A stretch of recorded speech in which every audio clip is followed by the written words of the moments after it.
Have you ever heard of the Anglo Indians? If the answer is no, let me enlighten you. I am Dr. Gloria Jean Moore, an Australian Anglo-Indian. I represent my world minority who have a 400-year history, 5 if you count the Portuguese. In 1498, the Portuguese arrived in India, establishing a trading post on the west coast.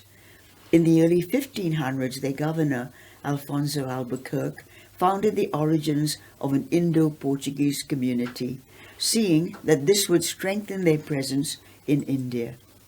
50 years later, the Dutch arrived and they followed suit.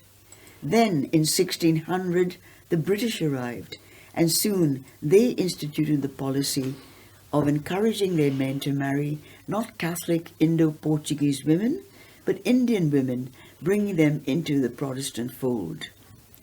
These marriages, in their words, were of such great importance that the mother of each child born to these marriages, and remember, they were legal Christian marriages, each mother would be paid 1 gold mohur for each of the children born in those marriages. Was this a form of bribery? So you could say we were fruit of the gold mohur tree, symbolically, and this beautiful tree is pictured behind me. I remember avenues of these amazing trees, flame trees, with their flowers in Lucknow, sheltering us from the blazing sun. Our ancestors grew in numbers until in 1750 we outnumbered the British in India. The Indian and the Anglo-Indian women were true ambassadors. They brought knowledge of the country, its languages and customs, the trade and culture, and a wealth of other knowledge. They brought immunity to diseases rampant there. The Europeans found in India not a place of thatched cottages and tribes, but a great civilization. The Mughal emperors with their fabulous riches, their palaces, their huge armies. Tiny groups of traders clung to the coast, soon had new generations of sons of mixed descent to link them to locals, swelling their armies, giving them strength and security to their growing interests. Would small groups of a few hundred have flourished without our people from their earliest arrivals in the subcontinent? Their name, Anglo-Indians, was acknowledged from the era of Clive of India and Warren Hastings. It seems there was little separation or discrimination at that time.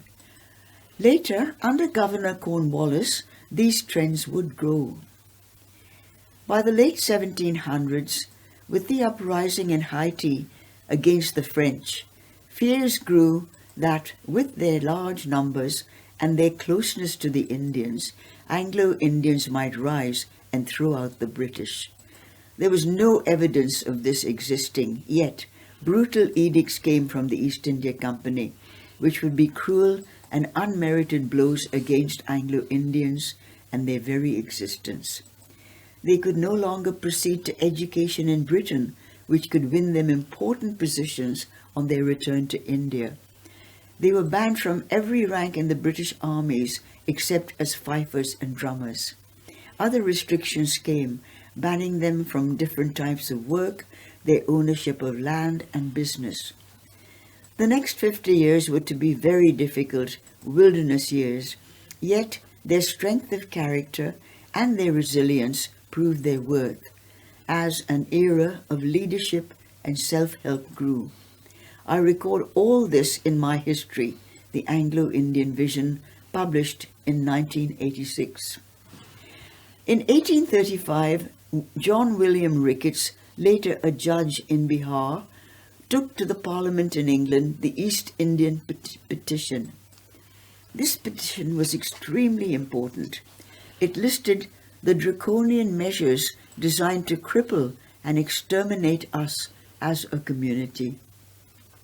Yet, its results brought benefits well beyond the Anglo-Indians to the people of India. All discrimination on the grounds of race and religion were now outlawed. High-sounding words, but in fact ridiculous prejudice still continued, and obviously consequences came. Let's recall the fears of Lord Valentia that we would rise against the British. Remember, they were our fathers, grandfathers, and great-grandfathers. He and those who used his fears to tread us into poverty were proved resoundingly wrong when, in 1857, the Great Uprising came, a horrific bloodbath across central India. That it did not spread across the whole subcontinent is due in large part to the bravery and brilliance of a handful of unknown Anglo-Indians, whose names should be much more widely celebrated. They halted the conflagration and saved British India. The first shot was fired in Bengal by Mangal Pandey, a sepoy. General John Bennett Hearsay, from an old illustrious Anglo-Indian family, nipped the uprising in the bud by disarming his troops.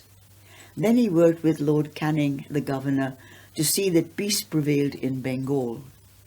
Each Anzac Day, his descendant, a Hearsay, would march in the General's mutiny uniform along the boulevards of Melbourne to the Shrine of Remembrance. In Bombay, Anglo-Indian Commissioner of Police Charles Forget, with his tanned looks, infiltrated clandestine groups plotting revolt, arrested plotters, and kept the Bombay province free from an uprising. In Delhi, 3 young telegraphists, Brendish, Todd, and Pilkington, sent out from the telegraph office telegrams to officers of all the regiments in the Punjab to the north to disarm their troops, that Delhi was under ferocious attack. They left only when the mutineers were almost upon them. All 3 were Anglo-Indians. British writers, including William Dalrymple in The Anarchy, ignore the fact that they were Anglo-Indians. Why? Taking laurels from us for themselves is a hallmark of so many histories. I am a friend of Hugh Brendish, Brendish's descendant who lives in Canberra. Todd went out to repair the lines in Delhi and was killed. He left a wife and a young son. I met his descendants at a World Anglo-Indian reunion in Toronto in 2007. One of the best accounts of the siege of Cawnpore was written by William Shepherd, an Anglo-Indian who survived. I met his descendants in Adelaide. So, in the north, from the east to the western Bengal and Bombay, peace and calm prevailed despite the Holocaust, due to the brilliance and bravery of Anglo-Indians. What of the south? The richest prince, the Nizam of Hyderabad, had every intention of joining the uprising. Henry Bowen, his tutor to his young sons, prevailed on him to stay out. The British will win without a shadow of a doubt, said Bowen. Reluctantly, this fabulously wealthy prince took his advice. When Bowen was proved right, the Nizam rewarded him handsomely, sending his sons to Oxford and Cambridge for their degrees. Bowen was part of a well-known Anglo-Indian family. A town, Bowen Pillay, is named after them.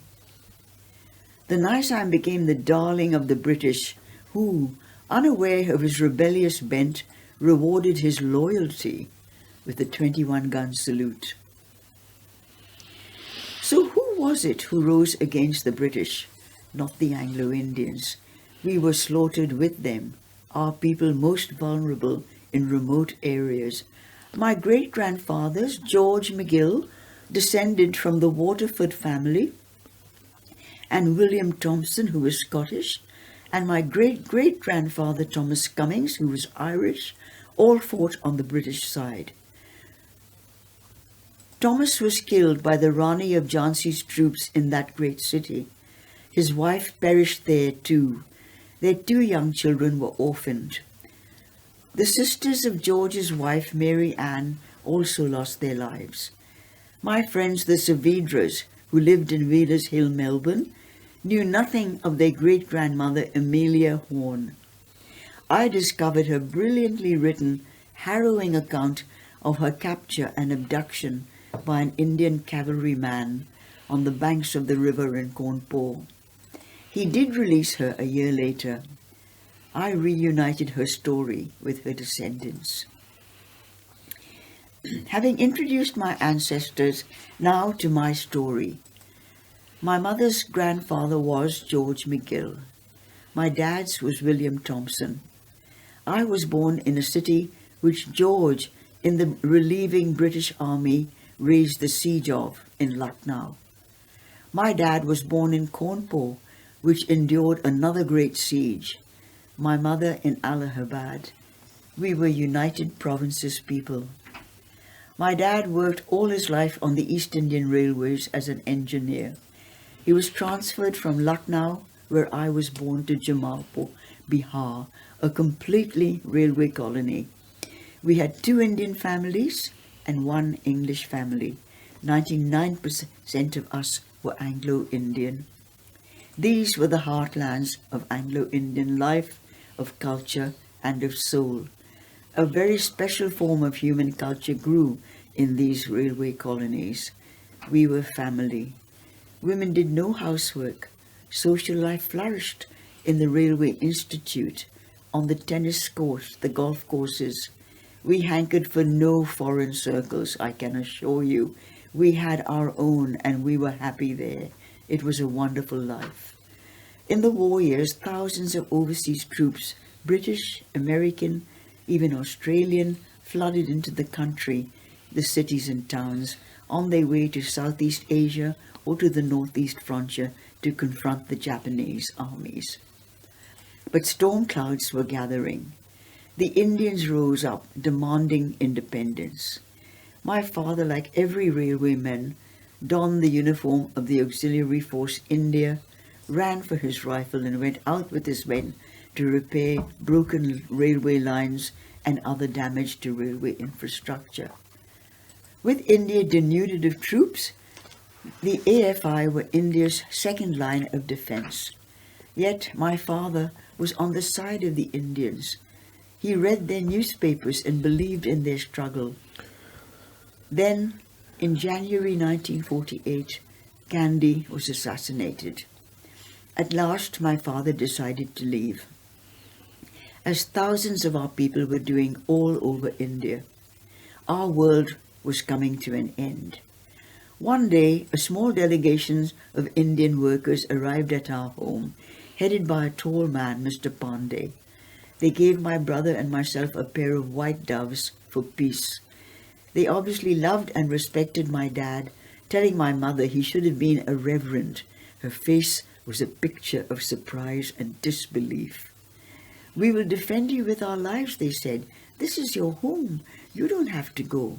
Stay." But with the terrible Calcutta killings and other unrest, we would leave. My father sporting trophies of a lifetime, my mother's treasured ornaments, all were sold and taken away in a bullock cart. Thompson and McGill, we were leaving. Where was I on August the 15th, 1947? In the grounds of Christchurch High School for Girls in Lucknow. I watched the Union Jack come down and the new Indian tricolour go up. Aged 12, I looked across at a Punjabi friend and I thought, now our place is yours. I knew our time in India had ended. In my first month at that school, I took the highest marks from the head girl, who was not amused. We attended our last Founders' Day at the famous La Martiniere College. In 1948, we left for England in June on the troop ship Empire Brent. London bore the scars of war still, but even as a child, I remember being impressed by the reflected bravery of the British, their stoicism, their wit, and their humour. we were well accepted. It was soon obvious that historic prejudice against us had come from company and crown, not the average Briton. We were a mystery to them. They did not even know we existed. They were surprised at the range of appearances in our families, from those resembling the European ancestors, my mother, others an echo of their Indian ancestors, my dad and brother. We were used to these differences over centuries. We were pioneers in the blending of races, east and west, despite what Kipling wrote, that never the twain shall meet. Ironically, American President Teddy Roosevelt, when he saw Kipling, said, "Who is that Hindu?" In British clubs in India, he had been called 8 annas in the rupee, meaning not quite white. I started school in Sidcup, Kent. In a week, the principal called my mother to meet her, saying they were moving me to a class with girls of 14, the week later to a class of girls of 15, finally saying to my mother, take her and place her in the best grammar school. I was on my way to Oxford or Cambridge. But my mother did not like England, so instead of giving me a grammar school education, she took me out of that school, went back to Bombay, the home she loved, with me. A secretarial course led to my first job at 14 and a half. 2 years later, we were back in London. Now I went to work in the High Commission for India. From the whole High Commission, I was chosen to travel with our delegation to GATT in Geneva. However, when my passport confirmed I was 16, there was great surprise. Chosen as most efficient, I was too young for that posting. Next, I was chosen to garland Gandhi's portrait in October 1953 on his birthday. And later, I had a seat in the Mall watching the procession to Queen Elizabeth's coronation. On a later trip to Calcutta with my mother, I met Terence Moore. He had degrees from St. Xavier's College, Calcutta, a Jesuit institution, and he was an officer of the Calcutta Customs. We were engaged, we went to England, and were married at St. Thomas More's Catholic Church in Hampstead by a memorable Irish priest, Father Felici. She had disrupted my education, but my mother's travels brought me to meet Terence, a selfless and loving man. In him, the words noble and chivalrous had their deepest meanings. I owe him everything for the peace and progress of my life. He gave me all I have, and he made me the woman I am. He was a wonderful man and father to our 3 children born in England. Terence encouraged me to return to study, which I did at Monash University, Melbourne. Searching for my results at the end of the first year, my son Lawrence by my side, my name was not among the passes. Lawrence pointed it out among the 4 high distinctions. Then I met my tutor, Margaret White, and she said, "Gloria, I am so glad I met you. Out of 630 students sitting first year English, you had the highest marks." I was just trying to pass. My subjects were English, history, classics, and anthropology. I wrote an essay on Anglo-Indian history. I graduated, then worked at Monash in research and then administration. One day, a tall, handsome Dutchman walked into my office and said, "What's that accent?" His next questions were familiar, searching into my ancestry. I said to him, "If I had been given £1 or $1 for each time I have answered these questions, I'd be well off." He started to laugh and he said, "Would you like to write the history of your mysterious people?" My reply was, "Oh, I have been waiting all my life for someone to ask me that." He said, "I'm a publisher and I will publish it." So began my first general history of my little-known but admirable world minority. Their grace in contending with the adverse accounts of others, their civilized conduct in offering no anger, rancor, bitterness, or hatred, no violence for the centuries of discrimination against them. The Anglo-Indian vision appeared and it spread from Australia overseas. Many readers praised me as a visionary. Clayton Robertson Perth wrote that my work created a renaissance of pride in identity and history for fellow Anglo-Indians around the world. From a handful of studies about us, Keith Wilkins and Dr. Adrian Gilbert watched a flood which became an industry of academic studies, most of which had no knowledge of, no interest in or sympathy with our people. We were just specimens to study as topics on their way to promotions. I firmly believe that, though it was never acknowledged, my books had their part in inspiring this flood, more exploitation of us. My family history, The Lotus and the Rose, delighted my mother. An Anglo-Indian mother, she was now known around the world. I have her letter in which she says, "God gives the gift of wisdom, and he has certainly given it to you. Your grandparents would have been so proud of you." I recalled as a child watching her concerned reaction to a book paid for by the British government in India. It was called Verdict on India by a certain Beverly Nichols. I remember the scene vividly. Her face reflected the first knowledge I had of prejudice against us as a people. That knowledge grew as I grew and read further. I had kept it in my heart. At last I was able to give her and thousands like her their pride, their very presence, their existence, and the human dignity they deserved, and to challenge the ignorance, the arrogance, and prejudice of so many of these scribblers. Sadly, the ignorance, the prejudice, the arrogance still persist. Some of the academics writing of us today have clearly read my books. It's clear that they have little regard for us and are even answering charges I have made in my work, but with malice. Some have admitted they have read my books, but they do not list them in their bibliographies. They are given strings of honorary degrees. Do they deserve it? Should we respect such people? So I come to the history hidden from the world of the Anglo-Indians, 500 years counting from the Portuguese. Professor James O'Farrell, writing of the Irish in Australia, states that there were two histories of Australia, the British and the Irish. Of course, he could have added the third, the Aborigines. To ignore the Irish was monstrous neglect. At least they are visible, we are not. There were two histories of British India. Our parliamentarian Dr. Beatrix de Souza uses stronger words.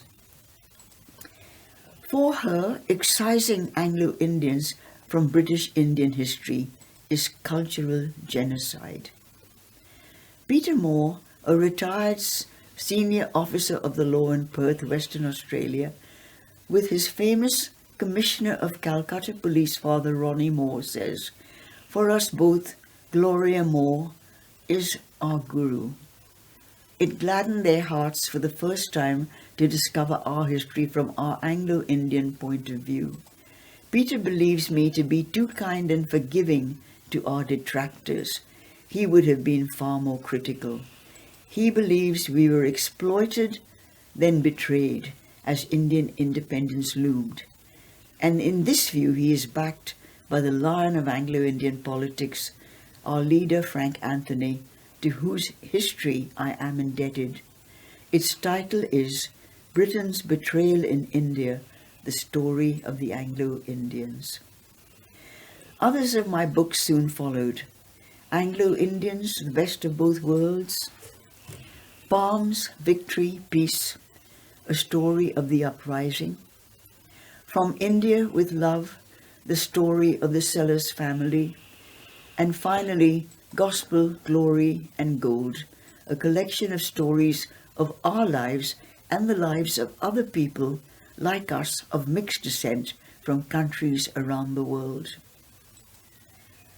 For my PhD, I studied a body of Australian literature quite separate from Anglo-Indian history.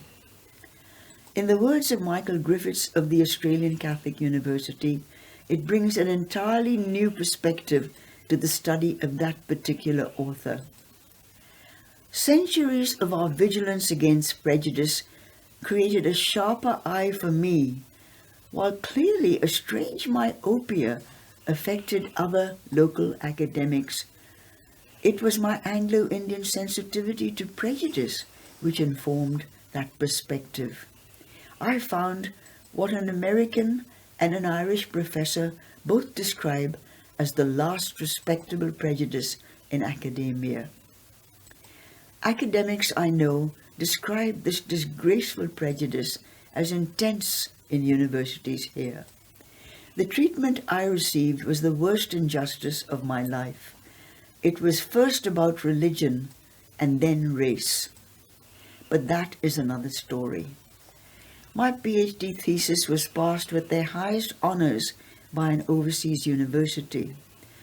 The report of one examiner, an American professor, stated that in half a century of academic life all over the world, mine was the most powerful, most convincingly argued doctoral dissertation he had ever read. Today, academics who have never set foot in India or met an Anglo-Indian have not just robbed us of a presence in India, they have actually stolen our name. For at least the last 150 years in India, definitely more, Europeans distanced themselves from our communities. They had no taint of Indian blood. They were pure white. They were Europeans or domiciled Europeans. Victorian-era Prime Minister of England, Lord Liverpool, became apoplectic and threatened to sue the bishop who suggested he was Anglo-Indian with defamation. In a 1990s BBC series, an English woman told the absolute truth when she said, "We would have sued you if you called us Anglo-Indian. It meant Indian blood." That was the history and the reality which generations of us remember. British academics, please note, your education is imperfect. Educate yourselves. Do not create reams of history drawing on other people's flawed research. For heaven's sake, cease calling the pure white British in India Anglo-Indian. As Lord Liverpool threatened, and that woman proved, they would have sued you.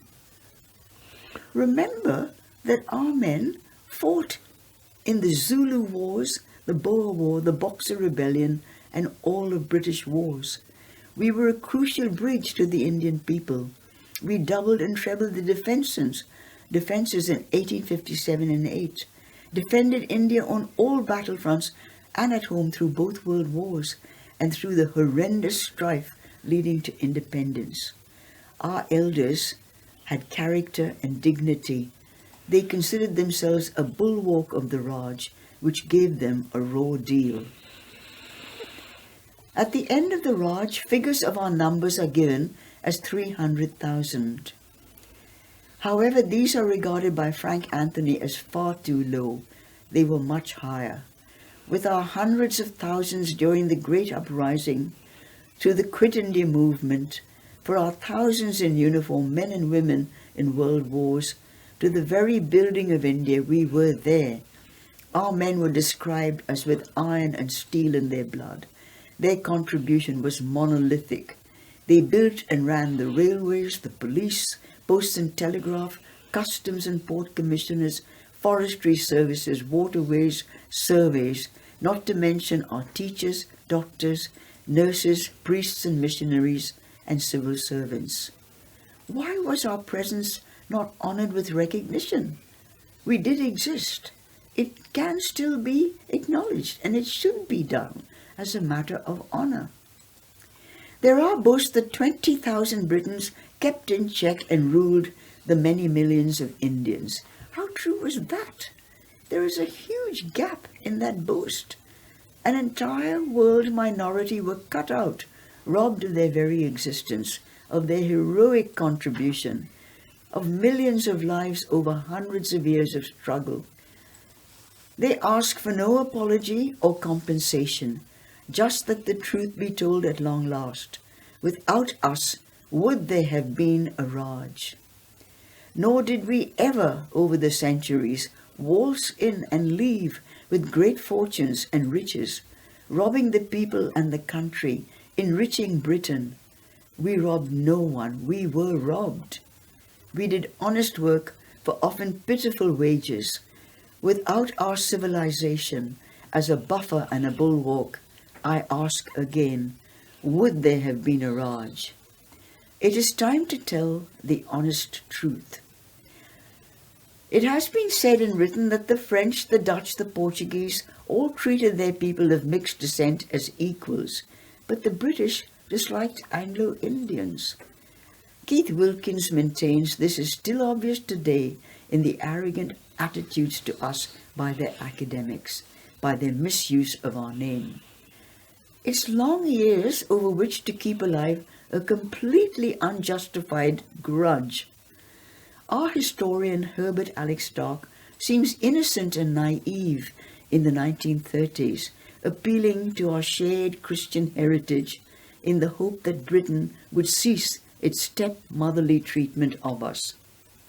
One wonders when one sees the glorious scenes of coronations in the Abbey, all the pomp and ceremony, whether some miracle might stir whatever remains of the magnificent ideals of that greatest of great world religions, Christianity, for love, honor, and justice, for the powers that be at last to admit that there is a case to answer in the historic and current unjust treatment of Anglo-Indians and their history. And then they can do something about it. So I'm Dr. Gloria Jean Moore. It's Melbourne, December 2022.